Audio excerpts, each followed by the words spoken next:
यहाँ आपको अपडेट करेंगे। तोशाखाना केस चेयरमैन पीटीआई की समाअत मुलतवी करने की दरखास्त मंजूर कर ली गई है। मजीद जानते हैं डॉन न्यूज़ के नुमाइंदे उमर मेहताब बढ़नी से। जी उमर बढ़नी, अपडेट कीजिएगा। इस्लामाबाद की मकामी अदालत में तोशाखाना फौजदारी कार्रवाई केस में चेयरमैन पीटीआई की आज की समाअत मुलतवी करने की दरख्वास्त मंजूर की है। ताहम जो उनका 342 का बयान है उसको मुलतवी करने की दरख्वास्त जो है वो मुस्तरद की गई है। अदालत ने चेयरमैन पीटीआई को कल सुबह 9 बजे 342 का बयान कलमबंद करवाने की हिदायत जो है वो की है और 342 का बयान रिकॉर्ड करवाने के लिए अदालत ने कल सुबह 9 बजे चेयरमैन पीटीआई को तलब किया है।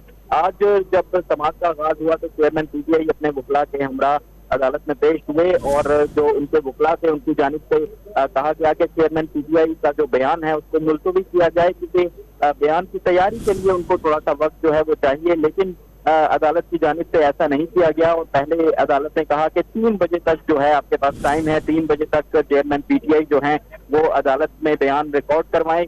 ताहम 3 जब बजे और समाअत का दोबारा आगाज हुआ तो जो ख्वाजा हारिस हैं जो कि चेयरमैन पीटीआई के वकील हैं उनकी जानिब से एक दरख्वास्त जो है वो दायर की गई और ये कहा गया कि चेयरमैन पीटीआई का जो 342 का बयान है इस केस में उसको मुलतवी किया जाए और तमाम जो रिकॉर्ड है चेयरमैन पीटीआई के केसेस का, मुकदमात का और जितने भी मुकदमात दर्ज हैं, किस तरह उन्हें गिरफ्तार किया गया, किस तरह उनसे तोशाखाना फौजदारी कार्रवाई केस में पर्दे जुर्म आयद की गई, वो तमाम रिकॉर्ड अदालत के सामने रखा। तहम अदालत ने फैसला सुनाते हुए जो चेयरमैन पीटीआई का जो 342 का बयान है उसको मुलतवी करने की इस्तदा मुस्तरद की, जबकि आज की जो समाअत है उसको मुलतवी करने की इस्तदा मंजूर की गई थी।